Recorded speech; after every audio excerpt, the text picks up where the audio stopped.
I fear not the dark itself, but what may lurk within it. Welcome to Lurk, bringing you creepy, strange, and bone-chilling stories, with your host, Jamie Jackson.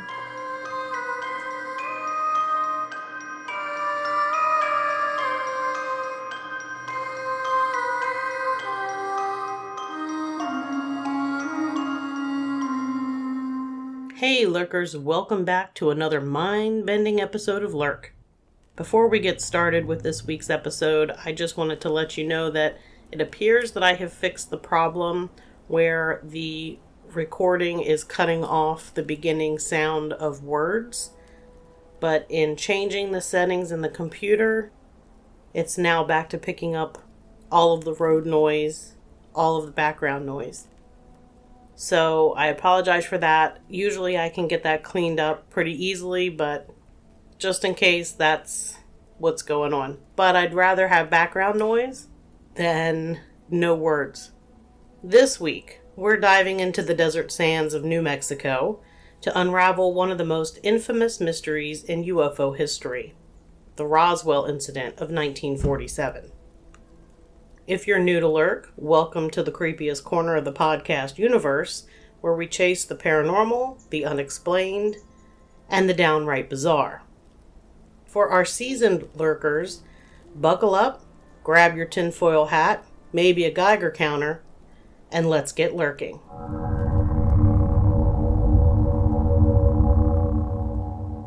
The Roswell Incident isn't just a UFO story. It's the granddaddy of all UFO conspiracies, sparking decades of debate, government cover-ups, and alien fever. A crashed object, strange debris, and whispers of extraterrestrial bodies turned a sleepy ranch into a global phenomenon. From military denials to eyewitness accounts, we're peeling back the layers of this desert enigma to uncover what really happened in July 1947. So let's venture into the starry night and explore the truth, or lack thereof, behind the Roswell UFO incident. Picture the high desert of Corona, New Mexico, 75 miles northwest of Roswell, in the summer of 1947. The landscape is a vast expanse of scrubland dotted with mesquite and yucca under a sky so clear it feels infinite. Roswell, a small military town, is home to the Roswell Army Airfield. Roswell, a small military town, is home to the Roswell Army Airfield, or RAAF, base of the 509th Bomb Group, the only unit in the world equipped to deploy atomic bombs at the time. World War II is over, but the Cold War is brewing, and the U.S. is on edge, testing secret projects like weather balloons and surveillance systems. It's early July, and a fierce thunderstorm rumbles over the Foster Ranch, managed by rancher William Mac Brazel. Amid the lightning and wind, something crashes in the desert, scattering debris across a remote sheep pasture. What follows transforms Roswell from a quiet outpost into the epicenter of UFO lore, with tales of alien craft, government secrecy, and otherworldly beings. The incident's ripple effects are still felt today, with Roswell hosting an annual UFO festival and a museum dedicated to the event. The Roswell incident began on July 2, 1947, amid a severe lightning storm. Ranchers outside of Roswell, New Mexico, recall hearing what sounded like an explosion. The next day, Mac Brazel, 50, discovered unusual debris on the Foster Ranch, about 30 miles north of Corona, which is about 90 miles from Roswell. The material, described as lightweight, metallic, and unlike anything he'd seen, covered a 200-yard area. Brazel, initially unconcerned, collected some pieces and took it to the ranch house 7 miles away. On July 4th, he returned to the site with his wife and 2 of his children, Vernon, age 8, and Bessie, age 14. They gathered all the pieces they could find, the largest being about 3 feet across. Brazel said he hadn't heard of the flying discs at the time, but his brother-in-law, Hollis Wilson, told him of the disc reports and suggested it might be one. Quick aside here, so you have some backstory. This happened only 2 weeks after pilot Kenneth Arnold witnessed flying saucers near Mount Rainier in Washington state. Check out the blog post on our website for more information about that. In those 2 weeks, everyone was seeing these flying saucers. Reports coming in from several states in the U.S., along with reported sightings in other countries. Also of note was that newspapers shared a report that Army weather experts in Washington discounted any idea that weather targets might be the basis for the scores of reports of flying discs. Basically, they said it can't be weather balloons. Another article claimed flying saucers were the result of atomic energy experiments, but the chairman of Atomic Energy Commission said flying saucers were in no way connected with atomic experiments. Back to our story and the strange pieces of debris found by Brazel. On July 6th, Mac Brazel drove to Roswell to report the find to Sheriff George Wilcox. Brazel said, "When I went to Roswell, I told Sheriff Wilcox about it. I was a little bit ashamed to mention it because I didn't know what it was. I asked the sheriff to keep it kind of quiet. I thought folks would kid me about it." Sheriff Wilcox alerted intelligence officers at the RAAF. On July 7th, Major Jesse Marcel, the base's intelligence officer, was tasked with investigating. During World War II, Jesse Marcel had attended the U.S. Army Air Force Intelligence School at Harrisburg, Pennsylvania, where he trained as a combat photo interpreter. He graduated in late 1942 and became an instructor until deploying with the 5th Bomber Command to the Southwest Pacific. After the war, Marcel was assigned to the 509th Composite Group, 313th Bombardment Wing stationed at Roswell Army Airfield, now Walker Air Force Base, and deployed during Operation Crossroads, the U.S. nuclear weapons test in the Bikini Atoll in 1946. The unit was redesignated the 509th Bombardment Group, very heavy, in July 1946, and attached to the Strategic Air Command at Roswell. Major Marcel was joined by Colonel Cavett, commander of the 700th Air CIC Detachment's Roswell office, and Sergeant Rickett from Cavett's office. The 3 men traveled to Brazel's ranch and collected numerous pieces of what Cavett later described as bamboo sticks and a reflective sort of material, like aluminum foil. Marcel's team collected samples and returned to the base. On July 8, 1947, the Santa Fe New Mexican ran an article that read, "Asserting the Army Air Forces are trying to find out what flying saucers are, Major General Nathan P. Twining, Chief of the AAF Material Command, today said, the mysterious objects definitely are not the result of experiments by the Air Forces. The AAF does not have any plane, guided missile, or other aerial device under development which could possibly be mistaken for a saucer or formation of flying discs," he declared. "Some of these witnesses evidently saw something, but we don't know what we are investigating." Also on July 8th, the RAAF issued a stunning press release authorized by Colonel William Blanchard, claiming they had recovered a flying disc.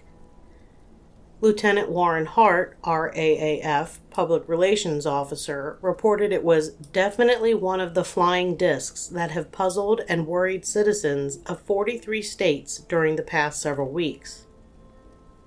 The story hit the Roswell Daily Record with the headline, "RAAF Captures Flying Saucer on Ranch in Roswell Region."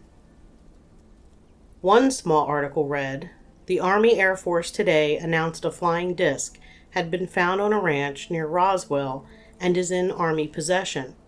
The Army gave no other details." The news spread like wildfire, fueling speculation of extraterrestrial contact.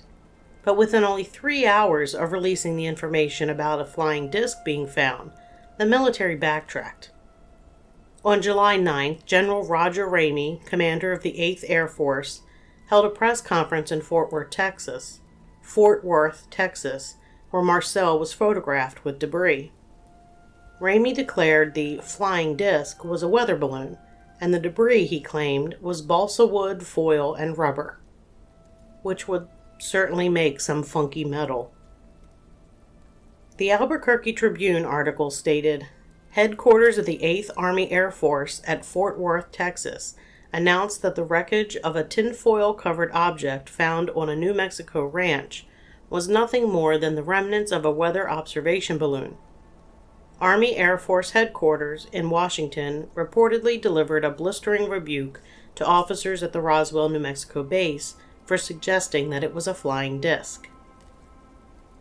Also in that article it said, U.S. Naval Intelligence officers at Pearl Harbor investigated claims by 100 Navy men that they saw a mysterious object, silvery-colored like aluminum with no wings or tail, sail over Honolulu at a rapid clip late yesterday. The description fit a weather balloon, but 5 of the men familiar with weather observation devices swore that it was not a balloon. Another interesting detail is that Mac Brazel said that he had previously found 2 weather observation balloons on the ranch, and what he found this time did not resemble them. The story fizzled, and Roswell faded from headlines until 1978, when UFO researchers like Stanton Friedman reignited interest by interviewing Marcel and uncovering new witnesses. Marcel, now a lieutenant colonel, claimed in an interview with ufologists that the materials were extraterrestrial. After the publication of Marcel's claims, more witnesses came forward. Interestingly, shortly after the 1947 incident, Marcel's personnel file noted he had a tendency to exaggerate, and Colonel Cavett later recalled that he hadn't even made a report to headquarters because there was nothing abnormal about what they had found. Declassified documents later confirmed a classified program called Project Mogul.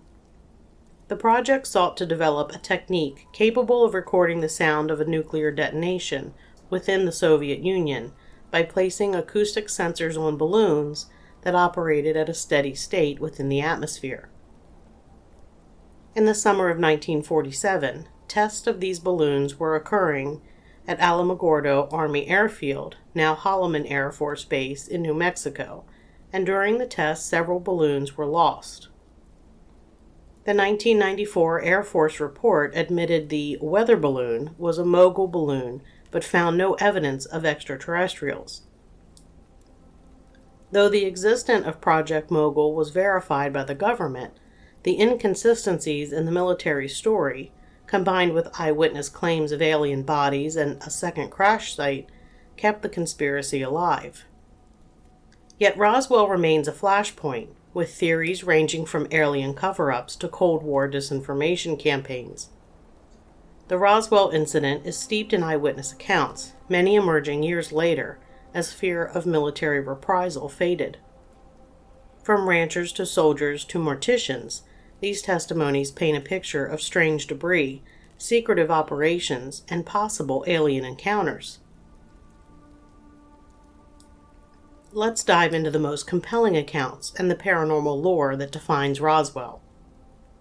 Mac Brazel, the rancher who found the debris, described it to the Roswell Daily Record on July 8, 1947.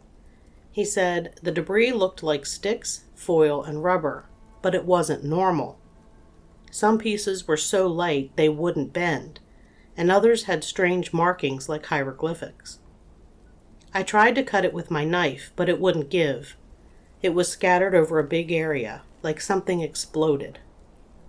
Brazel's son, Bill Brazel Jr., later told researchers in 1979, "Dad showed me some of the material before he turned it over.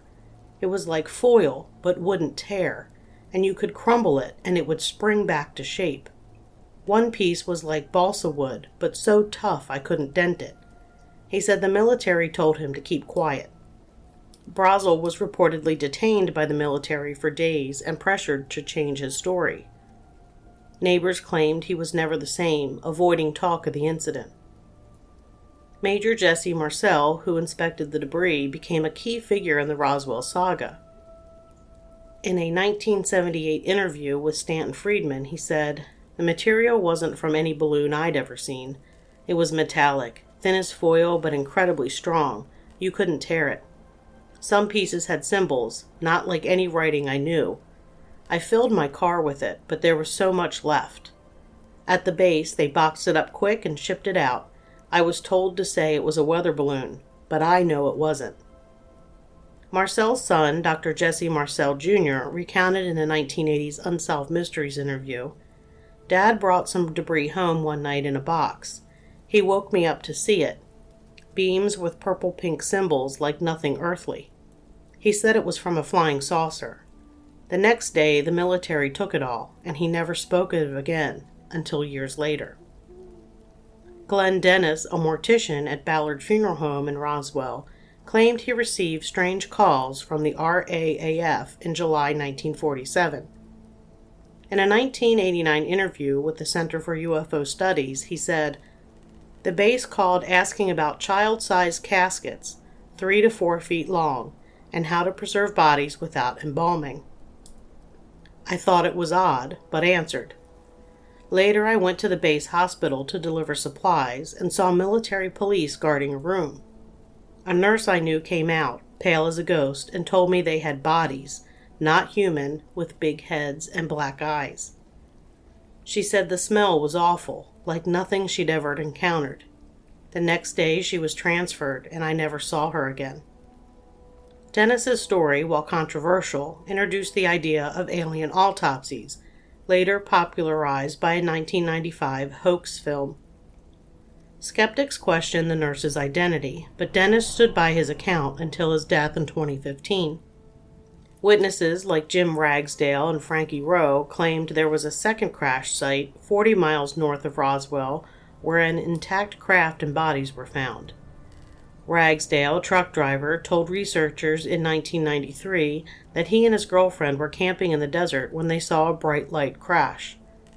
He said it was like a plane, but completely silent. They drove closer to see what had crashed and saw a disc-shaped craft about 20 feet wide, half buried in the ground. They also saw about 3 to 4 small bodies that were human-like, but not human, with gray skin, big heads, and no hair. Soldiers then showed up telling them to leave and threatening them not to talk about what they had seen. Frankie Rowe, a daughter of a Roswell fireman, recounted in a 1991 MUFON Journal interview that her dad had returned home shaken. He said the fire department was called to a crash site but was turned away by the military. He was able to see small bodies under tarps. The bodies were gray with large eyes. She said the military showed up at their house later, warning them not to talk about what they saw and knew, stressing it was a case of national security. Sergeant Melvin Brown, a soldier at RAAF, confided to his family, as recalled by his daughter Beverly Bean in a 1990s documentary. She said, "Dad said he guarded a truck with bodies from the crash. He peeked under the tarp and saw 3 small gray creatures with big heads. He was scared but sworn to secrecy. He only told us years later when he was dying." Several RAAF personnel later claimed the military orchestrated a cover-up.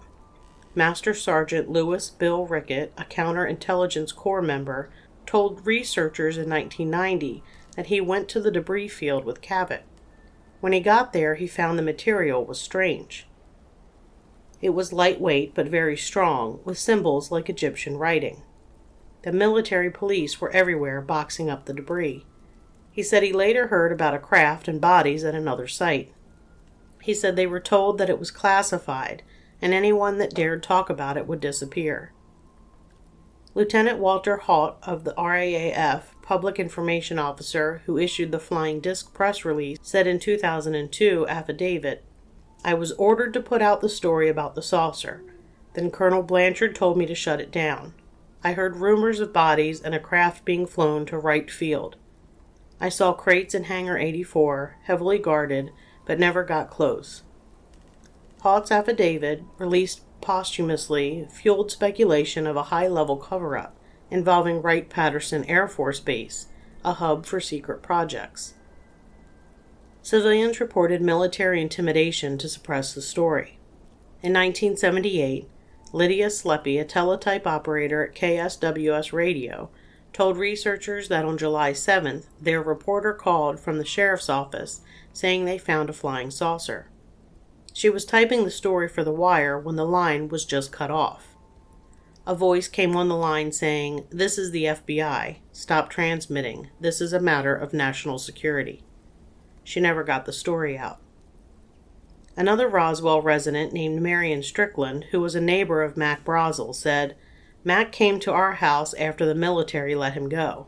He was shaken, said they held him for days and made him sign papers to say it was a balloon. He whispered to my husband, 'It wasn't no balloon. I saw things I can't talk about.'" The Roswell Incident has been dissected by researchers, documentaries, and TV shows like Unsolved Mysteries and Ancient Aliens. The 1994 Air Force report, the Roswell Report, Fact versus Fiction in the New Mexico Desert, attributed the debris to a Project Mogul balloon, citing its classified nature as the reason for secrecy. A 1997 follow-up suggested alien bodies were anthropomorphic test dummies from 1950s crash tests, a claim critics dismissed due to the timeline discrepancy. Physical evidence remains elusive. Alleged debris samples, like those analyzed by UFO researcher Frank Kimbler in 2011, showed unusual isotopic ratios, but results were inconclusive. The 1980s Majestic 12 documents claiming a secret government group hid alien evidence were debunked as forgeries. Yet declassified Mogul records confirm balloon launches near Roswell, June 1947, supporting the Air Force's explanation. In 2001, the Sci-Fi Channel funded an archaeological dig at the Foster Ranch, led by Dr. Bill Dolman. The team found no definitive evidence, though metal fragments and disturbed soil hinted at a crash. The 2017 Roswell, the first witness series featuring Marcel's diaries, suggested coded references to aliens, but skeptics argued they were speculative. The Roswell UFO Museum opened in 1992 and draws thousands annually. It has displays featuring witness affidavits, replica debris, and alien models. The city's annual UFO festival, held every July, includes lectures, reenactments, and alien-themed parades, cementing Roswell's place in pop culture. What happened in Roswell? Believers argue a UFO crashed with alien bodies recovered and hidden by the government, possibly at Area 51 or Wright-Patterson. The witness accounts of strange debris and bodies support this. The Air Force's explanation that a classified Mogul balloon crashed accounts for the debris and secrecy, but struggles to explain body sightings. Some suggest the military planted the flying disc story to mislead the Soviets, then retracted it to maintain secrecy. The incident could have been a test of public reaction to UFOs, with the balloon story as a fallback to quell panic. Skeptics argue the debris was mundane, and post-1947 UFO mania amplified the story, with witnesses embellishing memories. The volume of consistent eyewitness accounts, from military personnel to civilians, lends weight to the UFO theory, but the lack of physical evidence and the Mogul explanation keep skeptics unconvinced. The truth remains buried, perhaps in a desert, perhaps in a classified vault. The Roswell Incident is more than a UFO story. It's a cultural touchstone that reshaped how we view the skies. Whether it was a crashed saucer, a secret balloon, or a government psyop, the event left an indelible mark on Roswell and the world. The voices of Mac Brazel, Jesse Marcel, Glenn Dennis, and others echo through the decades, urging us to question what lies beyond the stars, and what the government isn't telling us. If you're ever in New Mexico, visit the UFO Museum or wander the Foster Ranch. Just keep an eye on the horizon. You never know what might be watching. And that's a wrap for this cosmic episode of Lurk. If the Roswell Incident has you scanning the skies for saucers, you're one of us. Catch Lurk on all your favorite podcast platforms or beam over to lurkpodcast.com for our blog, team profiles, and newsletter sign up. Follow us on social media to share your own close encounters and stay locked on for our next episode. If you love this extraterrestrial trek, drop us a 5-star review, abduct your friends into our fan base, and keep the Lurk signal strong. Keep your eyes up, your mind open, and until next time, keep lurking.